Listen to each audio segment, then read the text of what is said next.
नमस्कार साथियों, मैं मोनिका साजड़िया आप सभी का फिर से स्वागत करती हूँ हमारे YouTube चैनल कैरियर बनाओ पर। तो जैसे कि अपनी 6 क्लासें कंप्लीट हो चुकी हैं, जिनमें से 5 में हमने कंटेंट पढ़ा, एक में हमने क्वेश्चंस लगाए हैं। ठीक है, अब आज की क्लास में अपन क्या करेंगे, जो कल अपन अपना एक टॉपिक चल रहा था टाइप्स ऑफ कंप्यूटर, अब वही टॉपिक है उसको अपन कंटिन्यू करेंगे। और उसी के साथ मैं बता दूं, आज आपका फ्राइडे हो गया, तो आज आपका टाइप्स ऑफ कंप्यूटर भी कंप्लीट हो जाएगा, मतलब आपका ये टॉपिक भी कंप्लीट हो जाएगा। इसके बाद में अपन एक नया टॉपिक शुरू कर देंगे। तो मैं ये सोच रही हूँ कि नया टॉपिक अपन मंडे से शुरू कर दें, सही है ना।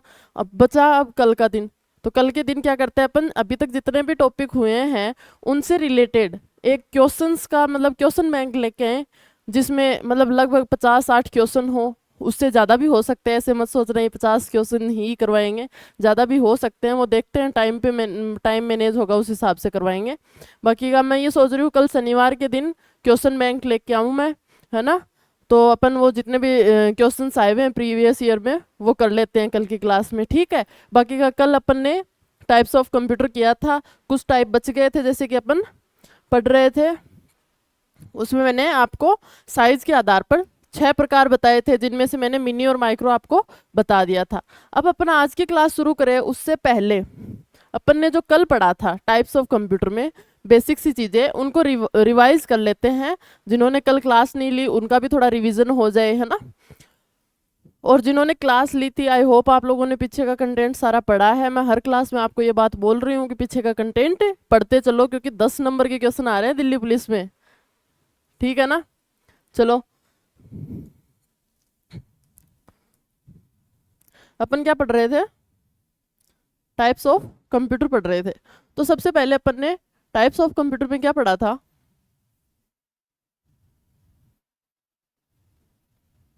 टाइप्स ऑफ कंप्यूटर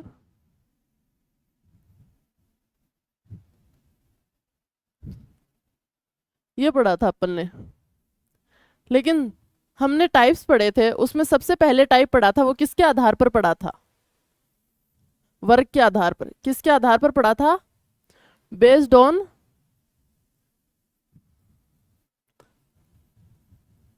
वर्क, कार्य के आधार पर पढ़ा था।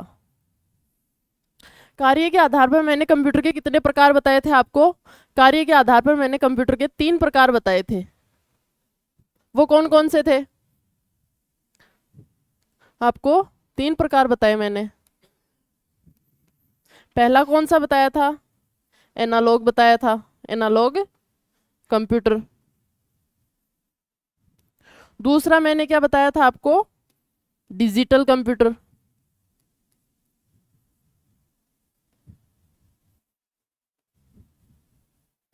और तीसरा आपको मैंने क्या बताया था, hybrid computer.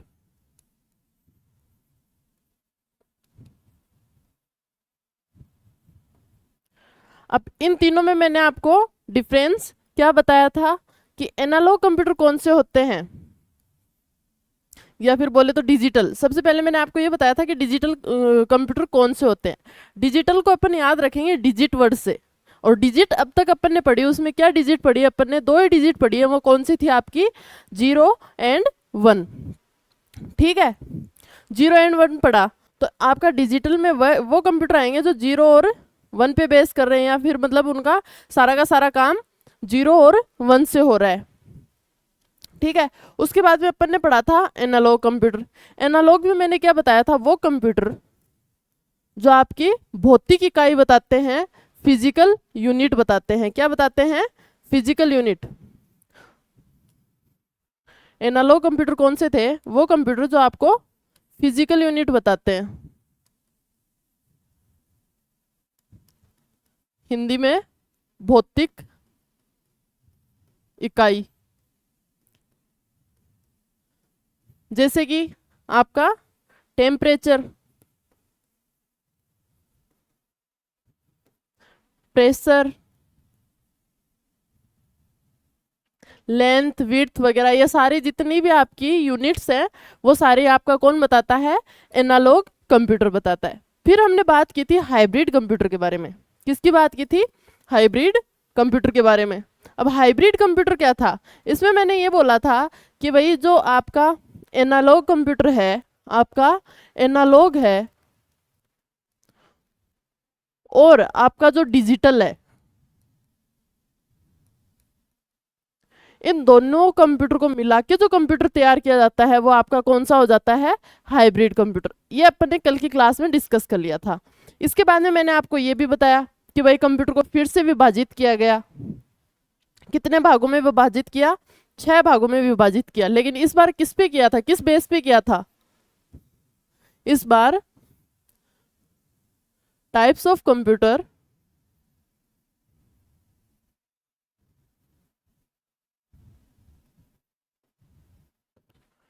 Based on size. Size के आधार पर अपन ने फिर से कंप्यूटर को बांटा था।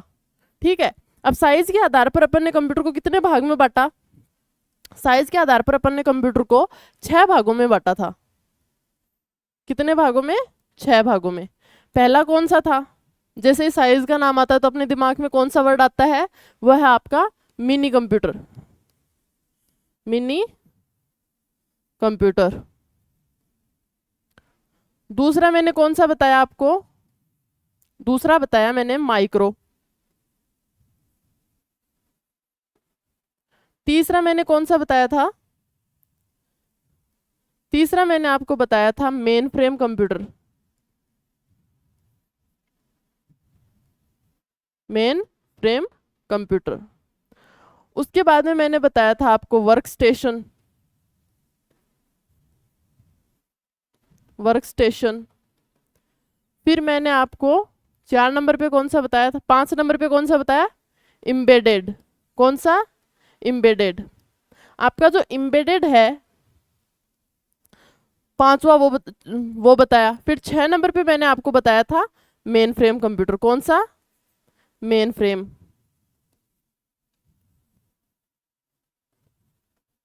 साइज के आधार पर अपन ने कंप्यूटर को 6 भागों में बांट दिया था। उसके बाद में हमने डिस्कस किया था कि जो आपका मिनी और माइक्रो क्या है। तो मैंने ये बोला था कि भाई जो आपका सबसे छोटा कंप्यूटर होता है, जो सबसे छोटे छोटे कंप्यूटर होते हैं, वो आपके कौन से होते हैं, वो होते हैं आपके माइक्रो कंप्यूटर। कौन से होते हैं, माइक्रो कंप्यूटर।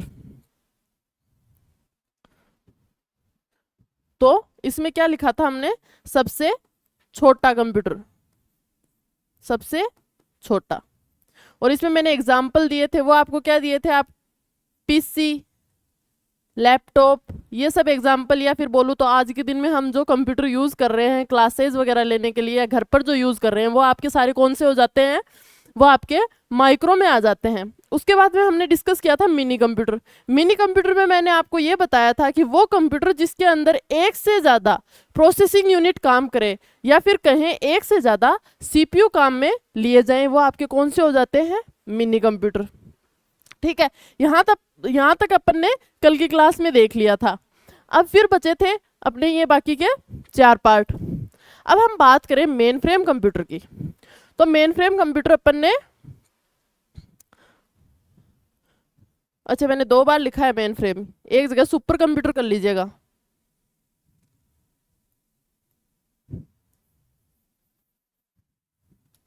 यहाँ आप सुपर कंप्यूटर कर लीजिए।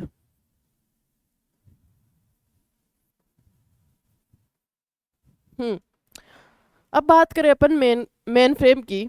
तो मेन फ्रेम में मैंने क्या बताया था आपको, पीछे की क्लास में मैंने मेन फ्रेम के बारे में बताया था कि सबसे पहले जो मेन फ्रेम कंप्यूटर आया था वो कौन सा था। सबसे पहले दिमाग में यही क्वेश्चन आता है कि मेन फ्रेम कंप्यूटर होता क्या है और सबसे पहले मेन फ्रेम कंप्यूटर कौन सा आया था। ठीक है, तो हम बात करें सबसे पहले मेन फ्रेम कंप्यूटर की, तो वो कौन सा था आपका, यूनिवेक प्रथम। कौन सा था, यूनिवेक प्रथम। यूनिवेक की फुल फॉर्म क्या बताई थी मैंने, यूनिवेक की फुल फॉर्म मैंने बताई थी आपको यूनिवर्सल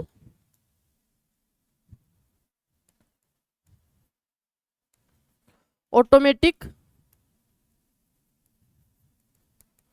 कंप्यूटर। ठीक है, ये तो आ गई आपकी बेसिक चीजें कि मेन फ्रेम कंप्यूटर कौन सा था जो सर्वप्रथम आया था, या फिर कहें जो यूनिवेक है, जो सर्वप्रथम आया, उसकी फुल फॉर्म क्या थी। ये बेसिक चीजें हो गई जो एग्जाम में पूछी जाती है। अब इसके बाद में अपने दिमाग में आता है कि मेन फ्रेम कंप्यूटर था क्या। तो मैंने जैसे कि बताया कि बहुत सारी डेटा अगर एक जगह स्टोर करनी हो, या फिर बहुत सारा डेटा लेन देन का काम हो रहा है, या बड़े बड़े कॉमर्शियल काम हो रहे हैं, बिजनेस के काम हो रहे हैं, या फिर ज़्यादातर अपने गवर्नमेंट से रिलेटेड जो काम हो रहे हैं, वो सारे आपके किस में आते हैं, मेन फ्रेम कंप्यूटर में आते हैं। एग्जाम्पल लेके चलें तो जैसे कि अपना बैंकिंग का ले लीजिए, ठीक है। अब बैंकिंग में अपन लेन देन करते हैं, दिन में कितने लेन देन होते हैं, है ना। अब ये इतने लेन देन है, इनका सारा डाटा कौन रखेगा आपका, वो रखता है आपका मेन फ्रेम कंप्यूटर। अब अपने दिमाग में आता है कि भाई मेन फ्रेम कंप्यूटर, मान लीजिए अपन कहीं घूमने गए, है ना, तो अपन मान लीजिए आप राजस्थान से कहीं और जा रहे हैं, आप यूपी जा रहे हैं मान लीजिए, है ना, घूमने के लिए गए। तो आपने वहां जाके, यहाँ आपके पास राजस्थान के अंदर आपके पास कितने पैसे थे, लगभग अकाउंट में आपके पास 50,000 रुपीज थे। कितने थे, 50,000। अब आप यूपी गए, है ना, यूपी जाके आपने एटीएम से 10,000 निकाल लिए। अब आपके अकॉर्डिंग तो राजस्थान में तो 50,000 ही होने चाहिए, क्योंकि 10,000 तो आपने यूपी जाके निकाले हैं। लेकिन ऐसा नहीं होता, आपके पास जब राजस्थान में भी चेक करते हैं या यूपी में भी चेक करेंगे, कहीं भी जाके आप चेक करेंगे तो आपके पास कितने पैसे बताएगा, 40,000, ठीक है। तो वो यूपी से राजस्थान तक, राजस्थान में आपके जो आपका जिला है, जिले में आपने जहाँ अकाउंट खुलवाया है, वहां तक वो इन्फॉर्मेशन कैसे आ रही है, मतलब इतना बड़ा लेन देन होने का काम। या फिर अपन ने ये कहे कि अपन जैसे फॉर्म भरवाते हैं, है ना, फॉर्म भरवाते हैं किसी भी एग्जाम का, तो अपन 2 या 3 जन साथ में जाते हैं, ये सोच के जाते हैं कि एक साथ फॉर्म भरवाएंगे, एक जगह एग्जाम सेंटर आ जाएगा, है ना, एक ही दिन एग्जाम हो जाएगा, ऐसा कुछ सोच के जाते हैं कई बार। लेकिन क्या होता है, अपन तीनों मतलब 3 लोगों ने एक साथ वो भरवाया, फॉर्म भरवाया, ठीक है। फिर भी क्या होता है, एक का 21 को आता है, एक का 25 को आता है, एक का आपका 30 को आता है, ऐसे आता है। लेकिन फॉर्म तो एक साथ ही भरवाए थे, हाथों हाथ भरवाए थे एक दूसरे के बाद में, फिर ऐसा क्यों हुआ। तो ऑल ओवर इंडिया के अंदर आप देखिए 1,000 फॉर्म निकलते हैं, जहां 1,000 फॉर्म निकल रहे हैं, 1,000 फॉर्म निकल रहे हैं, तो फॉर्म लगभग आपके 1 लाख से ऊपर भरे जाते हैं, भरे जाते हैं, ठीक है। तो क्या गारंटी है कि आप जब फॉर्म भरवा रहे हो तब कोई नहीं भरवा रहा, सिर्फ आप ही भरवा रहे हो, ऐसा कुछ नहीं है। उस टाइम और भी लोग होते हैं जो भरवा रहे होते हैं फॉर्म। तो वो सारा का सारा डेटा जा तो मेन फ्रेम के पास ही रहा है ना, वो तो सारा एक जगह ही कर रहा है ना इकट्ठा, आप अलग अलग जगह बैठ के भरवा रहे हो, लेकिन वो आ तो उसी के पास रहा है। तो जैसे ही भाई 1 सेकंड का भी फर्क पड़ता है तो उसका पहले नाम आ जाता है ना। अब 1 सेकंड में तो आपका फॉर्म अप्लाई होगा नहीं, कम से कम 20 मिनट लगते हैं, तो 20 मिनट में कितने लोग और अप्लाई कर देते हैं उस टाइम, ये देखो। इस वजह से आपका अलग अलग एक साथ भरवाने के बाद भी आपके रोल नंबर, आपके एग्जाम सेंटर या एग्जाम डेट अलग अलग आती है, ठीक है। अब देखो, जैसे कि अब मैंने बताया कि भाई आप किसी दूसरे राज्य में जाते हैं, वहां से आपने लेन देन किया, लेकिन आपका वो डेटा था वो आपके अकाउंट में यहाँ पहुंच गया। वो कैसे पहुंचा, है ना, वो आपका डेटा कैसे पहुंचा, तो किसके थ्रू पहुंचता है वो पहुंचता है आपका टर्मिनल के थ्रू। किसके थ्रू,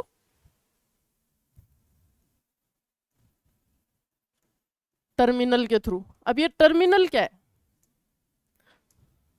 टर्मिनल आपकी वो यूनिट है, या फिर कहें टर्मिनल मतलब ये होता है कि आपका जो लेन देन है या फिर आपकी जो डेटा है वो एक जगह से दूसरी जगह पहुंचाने का काम आपका टर्मिनल करता है। कौन करता है, टर्मिनल। तो इसका काम क्या होता है, डेटा को,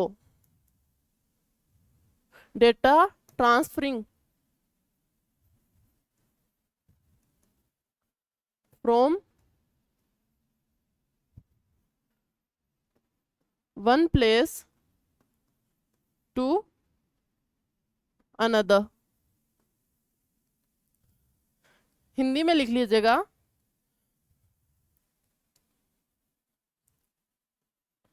डाटा को एक जगह से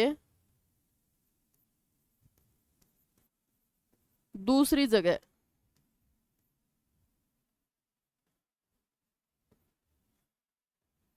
भेजने का कार्य कौन करता है? वो करता है आपका टर्मिनल।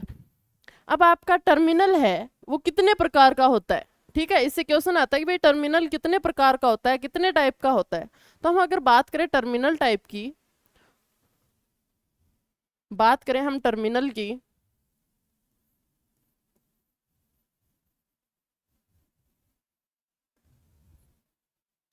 आपके टर्मिनल की, तो आपका टर्मिनल 3 भागों में बांटा है। कितने भागों में बांटा है? 3 भागों में।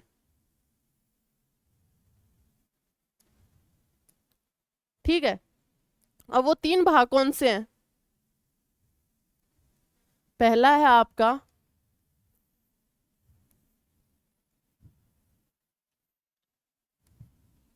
Dumb terminal. क्या है? Dumb, dumb terminal.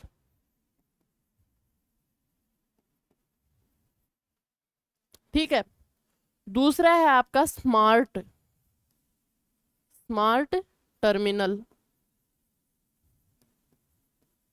और तीसरा आपका आता है intelligent terminal.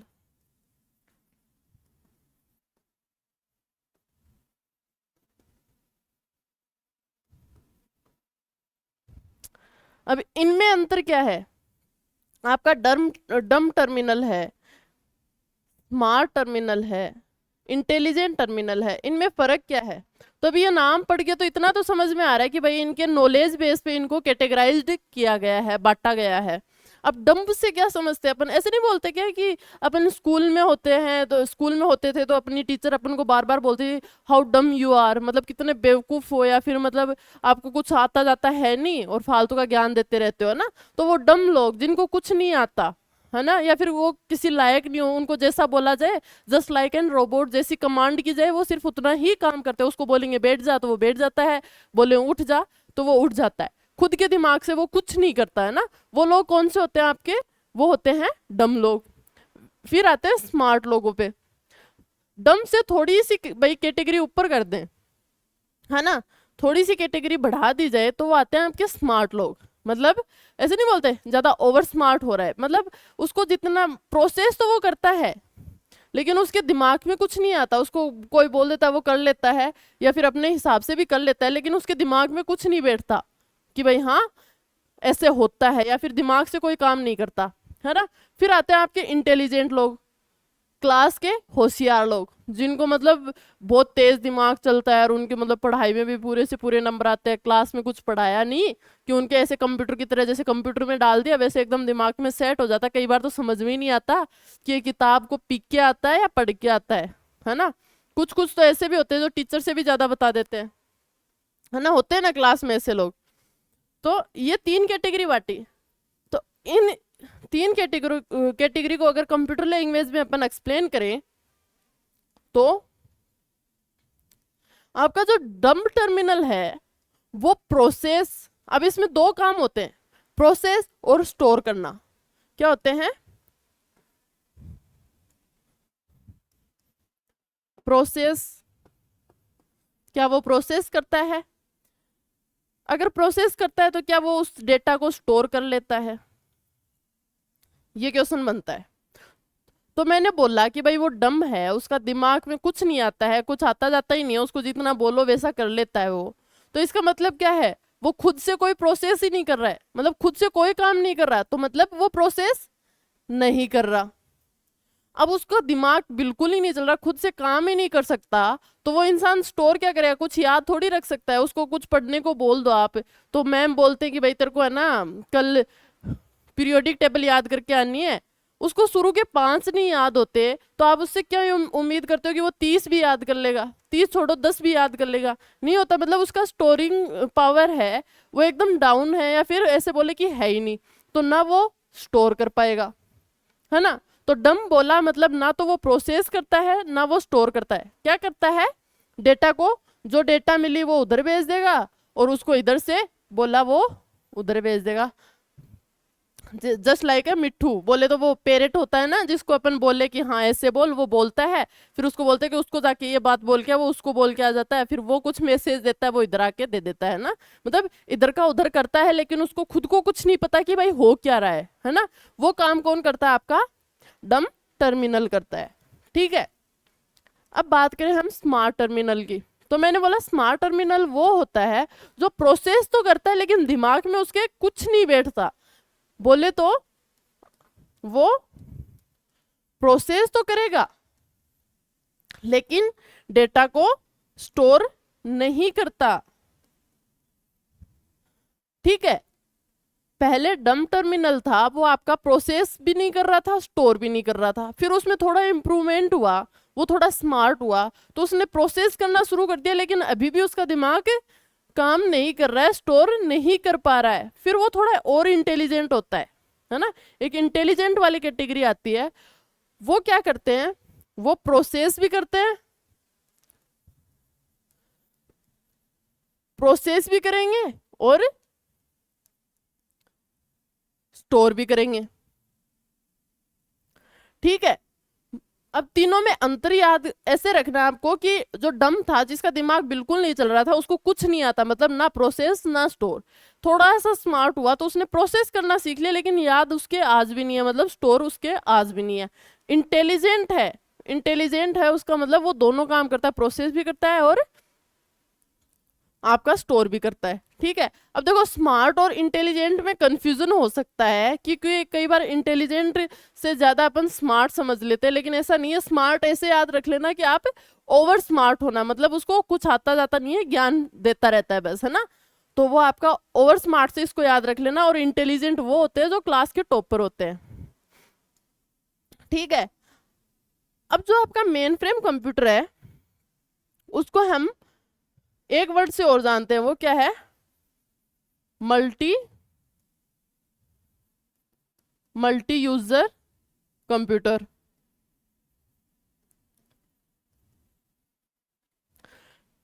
Multi user computer, अब मल्टी यूजर से समझ में आ रहा है कि भाई इसको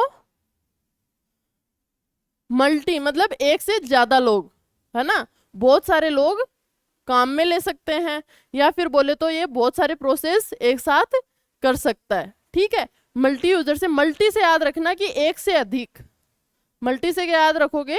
एक से अधिक, एक से अधिक उसको काम करने वाले हो, या फिर एक से अधिक वो काम करे, वो होता है आपका मल्टी यूजर। तो आपका जो मेन फ्रेम कंप्यूटर है उसको एक और वर्ड दिया गया, वो क्या था? आपका मल्टी यूजर। ठीक है, हमने सॉरी मिनी किया, माइक्रो कर लिया, उसके बाद में क्या हो रहा है,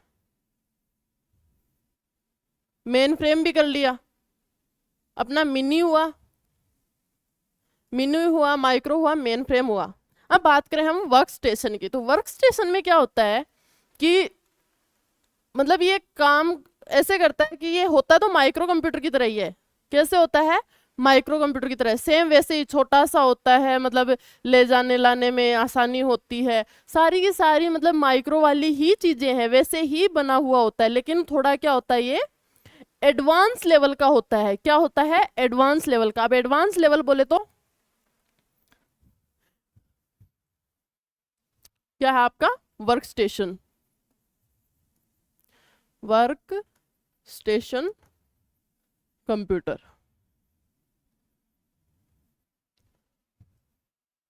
ये कैसा होता है? जस्ट लाइक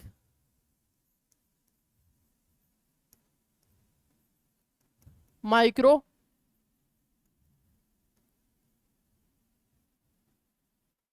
माइक्रो कंप्यूटर की तरह होता है। दूसरी चीज इसमें खास क्या बात है?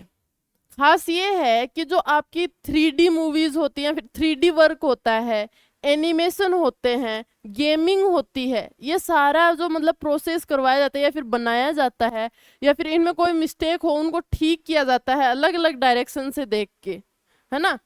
तो वो सारे काम कहाँ होते हैं? वर्क स्टेशन कंप्यूटर में होते हैं, है ना। तो इससे ये समझ में आता है कि जो आपका माइक्रो कंप्यूटर है उससे ज्यादा ज्यादा हाई लेवल का है, इसका लेवल आपके माइक्रो से ज्यादा है। अब इसमें अगर आपको मतलब ऐसे भूल जाओ तो वर्क स्टेशन से ऐसे याद रख लेना कि भाई मूवीज वगैरह का वर्क है वो आपका वर्क स्टेशन पे किया जाता है। कहाँ किया जाता है? वर्क स्टेशन पे। For example movies, video games, animation, या फिर कोई भी 3D वर्क, ये सारे के सारे आपके कहाँ आ जाते हैं? वर्क स्टेशन में आ जाते हैं। ठीक है। उसके बाद में आता है एम्बेडेड। एम्बेडेड क्या होता है कि मतलब ऐसे एक चिप की तरह होता है, मतलब ज्यादा बड़ा नहीं होता, एक चिप की तरह होता है। जैसे कि अपने जो कैमरे होते हैं ना, कैमरे रोड वगैरह पे लगे हुए होते हैं, है ना, या फिर कहीं भी मान लीजिए कैमरे यूज करते हैं अपन, क्लासेस में लगे रहते हैं, आपके कोचिंग सेंटर वगैरह में लगे रहते हैं, या फिर बोले अपना रेफ्रिजरेटर होता है, उन सब के अंदर जो चिप लगी होती है या फिर जो सिस्टम लगा हुआ होता है जिसके बेस पे वो काम करता है, वो कौन सा होता है? आपका एम्बेडेड। तो इसको ऐसे बोल सकते हैं कि इंटरनल प्रोसेसर होता है। ये क्या होता है? इंटरनल प्रोसेसर, मतलब किसी भी चीज के अंदर होता है ये। ठीक है। फिर आता है आपका सुपर कंप्यूटर। इससे इतना पूछा नहीं जाता, बस अगर आपको पूछ ले कि भाई इंटरनल प्रोसेसर कौन सा है इनमें से, या इंटरनल प्रोसेसिंग कंप्यूटर कौन सा है, तो आपका एम्बेडेड हो जाता है। फिर आता है आपका सुपर कंप्यूटर। और बोले तो आज के टॉपिक का लास्ट टॉपिक है। हाँ, तो सुपर कंप्यूटर। अब सुपर कंप्यूटर के बारे में मैंने बहुत कुछ बताया था, बताया था। सुपर कंप्यूटर मतलब तेजी, वर्किंग स्पीड बहुत ज्यादा होती है। अगर हम इस वर्ड को डिफाइन करें तो वर्किंग स्पीड बहुत ज्यादा होती है।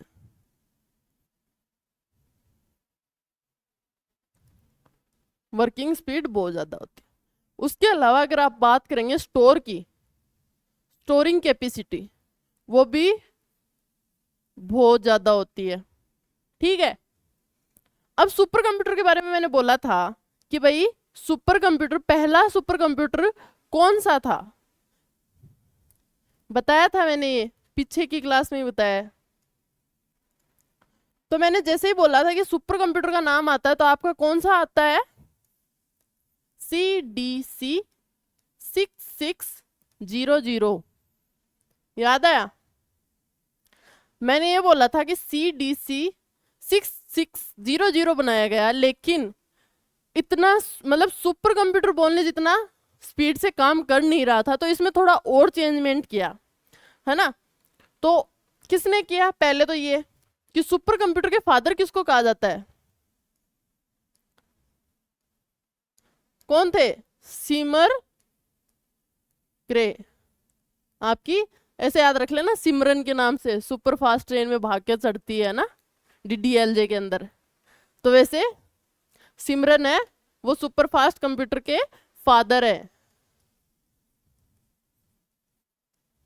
ठीक है। अभी सिमर क्रे ने क्या किया, इसमें थोड़े चेंजमेंट कर दिए। चेंजमेंट किए तो इसने सोचा कि भाई आप सुपर कंप्यूटर बना रहे हैं तो थोड़ी स्पीड वगैरह इसकी बढ़ा दी जाए, थोड़ा स्पीड और ज्यादा रख दिया जाए।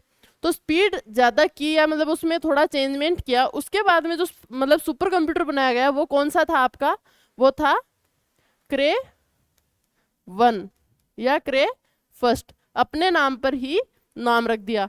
तो अगर पूछा जाए सुपर कंप्यूटर आपका कौन सा है, प्रथम सुपर कंप्यूटर कौन सा है, तो वो आपका कौन सा आता है?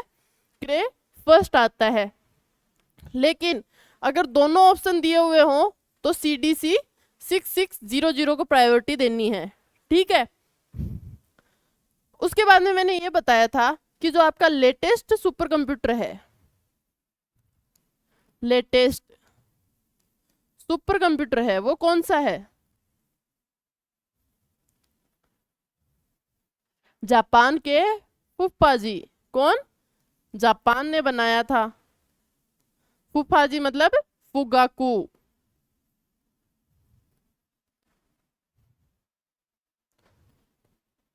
ठीक है, तो आपका जो लेटेस्ट सुपर कंप्यूटर है वो कौन सा था? फुगाकू।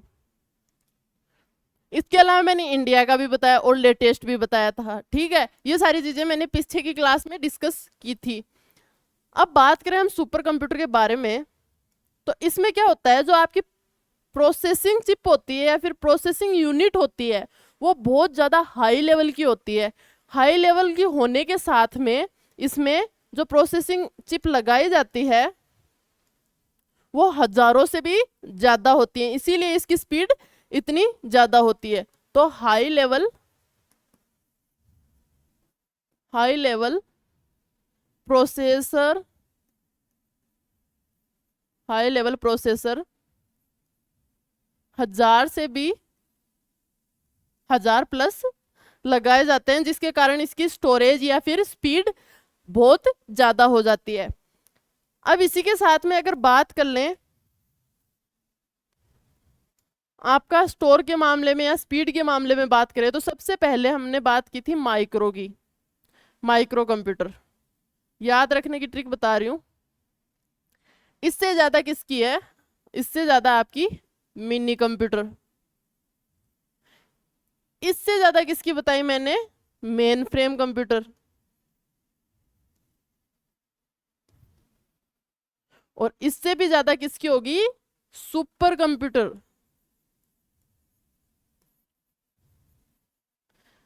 किसी भी चीज में देख लेना, स्पीड या फिर स्टोर, हर चीज में इसी की सुपर कंप्यूटर सबसे ज्यादा है और सबसे कम आपकी माइक्रो कंप्यूटर है। ठीक है, अब बात करें स्पीड की, तो आपकी जो स्पीड है वो किस में मेजर की जाती है? सुपर कंप्यूटर की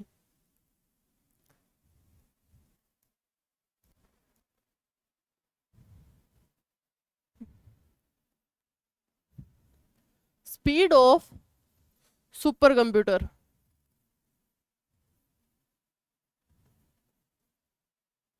किस में की जाती है? वो की जाती है आपकी फ्लॉप्स में। किस में की जाती है? फ्लॉप्स में। फ्लॉप्स की अगर फुल फॉर्म देखें हम तो वो हो गया आपकी फ्लोटिंग पॉइंट ऑपरेशन या फिर ऑपरेटिंग सिस्टम। ठीक है, स्पीड की बात की हमने, ये थी आपके जो सुपर कंप्यूटर बना उसकी स्पीड। अब बात करें हम कि भाई जो अभी फिलहाल जो आपका इस टाइम पे जो सुपर कंप्यूटर है या फिर लेटेस्ट जो मॉडर्न या फिर मॉडर्न सुपर कंप्यूटर है उसकी स्पीड है वो किस में मेजर की जाती है? मॉडर्न सुपर कंप्यूटर की स्पीड है वो किस में मेजर की जाती है?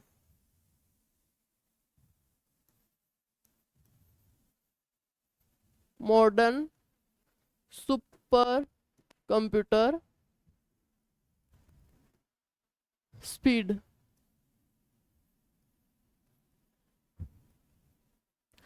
तो वो किस में मेजर की जाएगी? आपकी पेटा फ्लॉप में, पेटा फ्लॉप्स में।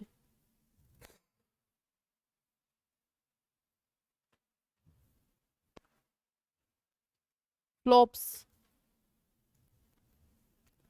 अब पेटा फ्लॉप्स का मतलब क्या है? 10⁻15। क्या है? 10⁻15। ठीक है, और लेटेस्ट में आपका सुपर कंप्यूटर कौन सा है? फुगाकू है।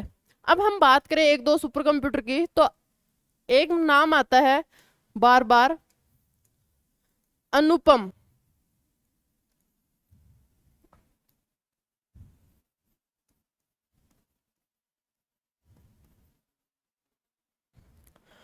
अनुपम सुपर कंप्यूटर है वो आपका मतलब जाना माना कंप्यूटर है। इससे रिलेटेड पूछा जाता है कि भाई ये कौन सा कंप्यूटर है, तो ये कौन सा कंप्यूटर है? आपका सुपर कंप्यूटर।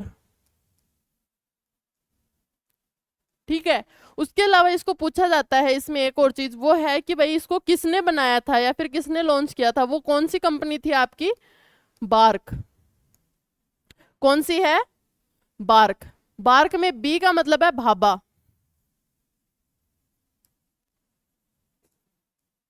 ए का मतलब है ऑटोमेटिक, आर का मतलब है रिसर्च, और सी का मतलब है कंपनी। ठीक है।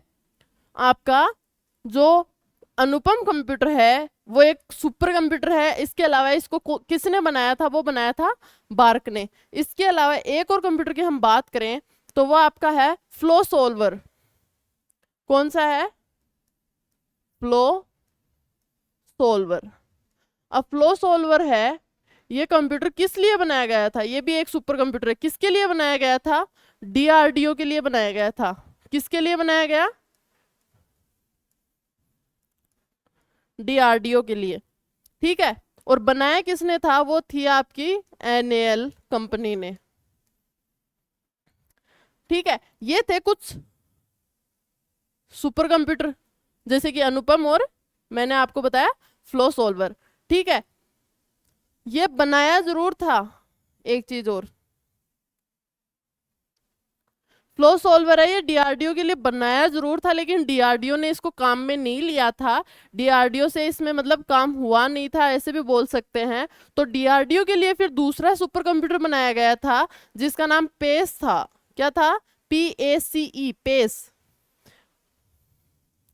ठीक है। ये आपका यहाँ पे मतलब जो टाइप ऑफ कंप्यूटर टॉपिक चल रहा था वो कंप्लीट हो जाता है। इसके बाद में मैंने जैसे कि बताया कि कल सैटरडे रहेगा, सैटरडे को मैं क्वेश्चन बैंक लेके आ रही हूँ। जो अब तक टॉपिक हो गए उनके लगभग 50+ क्वेश्चन रहेंगे। ठीक है। कल सिर्फ क्वेश्चन बैंक लगवाया जाएगा, उसके बाद में मंडे से आपका नया टॉपिक शुरू करवाया जाएगा। तो कल मैं आंसर बताऊं उससे पहले आपके आंसर आने चाहिए। इसका मतलब आपको जो 3 या 4 टॉपिक हुए हैं उनका अच्छे से रिवीजन करके आना है, एकदम टिप्स पे टॉपिक को याद करके आना है कि मैं जैसे ही क्वेश्चन आपके सामने रखूं मतलब 1 सेकंड के अंदर आपका आंसर सामने हो। ठीक है। ऑप्शन का भी वेट करना ना पड़े कि भाई हाँ ऑप्शन देखो, सिर्फ क्वेश्चन पढ़ा और आंसर टिप्स पे हो। ऐसी प्रिपरेशन करोगे तभी सिलेक्शन होगा। देखो सीधी सी बात है, क्योंकि आज के टाइम में कंपटीशन, बच्चे सुबह बैठते हैं लाइब्रेरी में, रात को जाते हैं, सोचो कितना पढ़ते होंगे। अगर वो 12 घंटे भी बैठ रहे हैं तो उनमें ये भी मान लीजिए कि अगर वो 6 घंटे भी पढ़ रहा है तो आपसे ज़्यादा ही पढ़ रहा है। और अगर कोई 6 घंटे यहाँ बैठा भी पढ़ रहा है तो उसका तो ऑप्शन का तो कोई वो ही नहीं आता कि भाई ऑप्शन का वेट करेगा, उसको तो वैसे ही टिप्स पे हो जाएगा, है ना। तो देखो आज आज और कल की क्लास में अपन ने टाइप्स कंप्लीट कर लिए हैं। अब आएंगे आपके इनपुट आउटपुट या फिर बोले हार्डवेयर्स के बारे में पढ़ेंगे आगे की क्लासों में। और कल की क्लास में क्वेश्चंस हम लगा लेंगे, रिपीटिंग मतलब जो बार बार पूछे जा रहे हैं वो क्वेश्चंस हम कल की क्लास में कर लेंगे। इसी के साथ बहुत बहुत धन्यवाद, और कल अच्छे से प्रिपरेशन करके आना है।